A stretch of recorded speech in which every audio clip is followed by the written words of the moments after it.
కేంద్ర ప్రభుత్వం తీసుకొచ్చిన కొత్త స్లాబ్ సిస్టమ్ ఏదైతే ఉందో దాని కొంచెం లోతుగా పరిశీలించాల్సిన అవసరం ఉంది.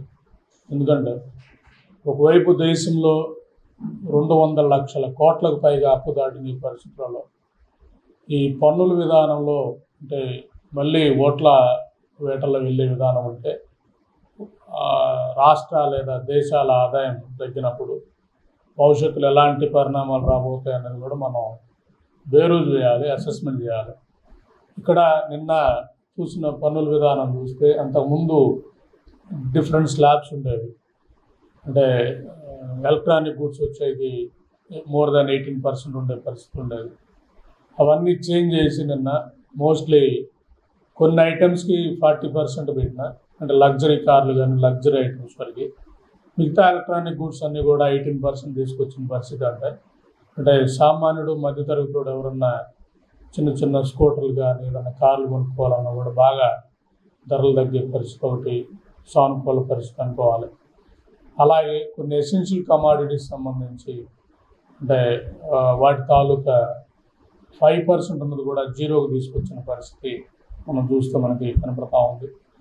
అంటే ఇవన్నీ కూడా కొంత సామాన్యులకి మధ్యతరగతి వాళ్ళకి ఉపశమనం కలిగించేది. అలాగే కొంత లగ్జరీ ఐటమ్స్ మీద 40% వేసారు కాబట్టి కొంత ఉన్నత వర్గాల నుంచి వచ్చే విధానం. అంటే మేము చెప్తా ఉన్న ఒక చార్ట్గా ఉన్నట్టు బేరూజ్ కూడా చాలా ఇంపార్టెంట్.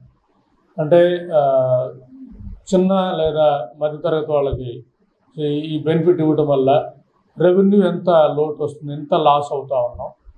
ఈ లాస్ అయిన రెవెన్యూని ట్యాక్సెస్ 40% అంటే లగ్జరీ ఐటమ్స్ వల్ల టొబాకో వాటి మీద పెంచడం వల్ల సో ఇదేమన్నా ఆప్సెట్ అయ్యే విధానం ఉందా, లేదా ఆప్సెట్ కాకుండా దేశ రెవెన్యూ లేదా రాష్ట్ర రెవెన్యూ తగ్గితే సో ఆ తగ్గిన దాన్ని ఎలా కాంపన్సేట్ చేస్తారు, లేదా మన ఆదాయం పెరిగే విధానం ఉందా, ఇవన్నీ కూడా కేంద్ర ప్రభుత్వం సో రిలీజ్ చేయాలి.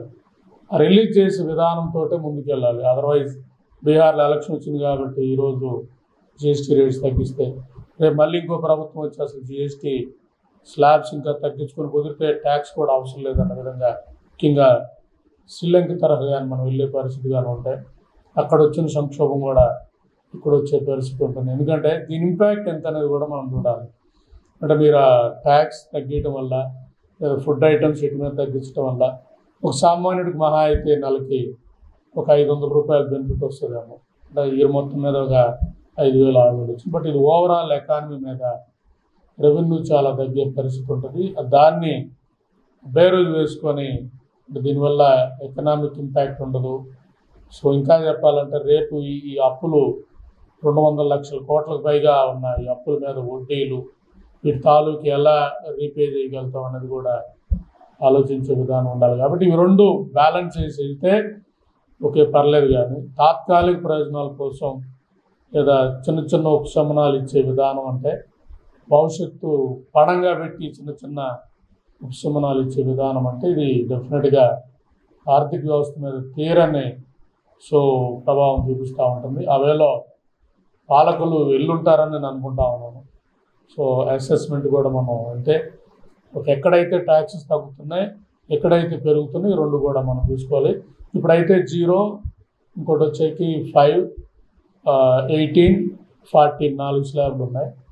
సో 40 స్లాబ్ వచ్చేకి లగ్జరీ కార్లు లగ్జరీ ఐటమ్స్ మీద వేసిన పరిస్థితి. సో ఈ ఎలక్ట్రానిక్ గూడ్స్ ఇంతకుముందు ఉన్నాయి కూడా 18% అండ్ అబవ్ ఉన్నాయి, అంటే 28 అట్లా ఉన్నాయి, అవి తీసుకొచ్చి 18కి వేశారు. అలాగే ఇంతకుముందు 12% ఉన్నాయి తీసుకొచ్చి 5లో పడేశారు.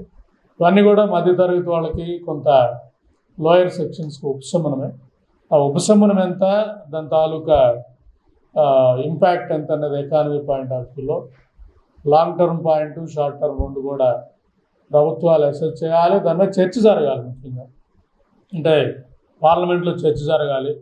దీని మీద మేము రైజ్ చేసే కన్సర్న్స్ అన్నీ కూడా ఇది ప్రభుత్వం మీద ఇంపాక్ట్ లేకుండా, ఎందుకంటే 40% స్లాబ్ వల్ల పెరిగే ఏదైతే ట్యాక్సెస్కి ఈ తగ్గించే దీనికి సెటప్ అయిపోయి పెద్దగా సో రెవెన్యూ లాస్ అనేది తక్కువ ఉంటే పెద్ద ఇబ్బంది లేదు.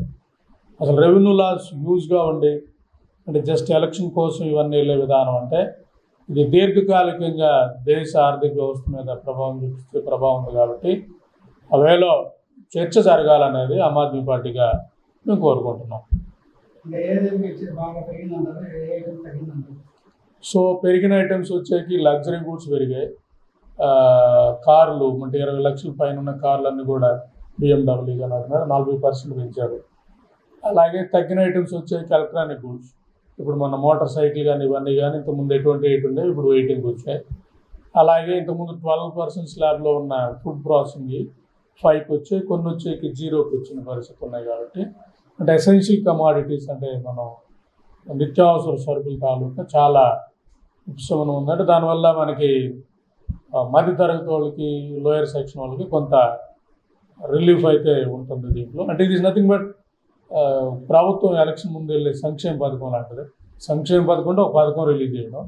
సో అలాంటిది ఇదే చెప్పాలంటే ఇది కూడా ఇంకొక ట్యాక్స్ తగ్గించడం అనేది కూడా ఒక పథకం కిందే మనం చూసే విధానం ఉందా అనేది మనం అర్థం చేసుకోవాలి. అదే వాళ్ళు చెప్తుంది కూడా ఒక పథకం. అంటే ఇంతకుముందు పథకం అంటే ₹4 పంచడం, ఇప్పుడు కొత్తగా మొదలుపెట్టిన ఈ విధానం అంటే పథకం అంటే ₹4 ట్యాక్స్ తగ్గించడం కూడా పథకమే. ఇది ఎక్కడ దాకా వెళ్తుంది అనేది మా భయం. సో ఇప్పుడు ఇవాళ వీళ్ళు తగ్గించారు, రేపు GST 18 తీసుకొచ్చి అదికి వచ్చేసి అసలు ఏమీ లేదన్నట్టే వచ్చేస్తే కంట్రీ ఆదాయం ఒకవైపు తగ్గిపోతూ ఉంటుంది.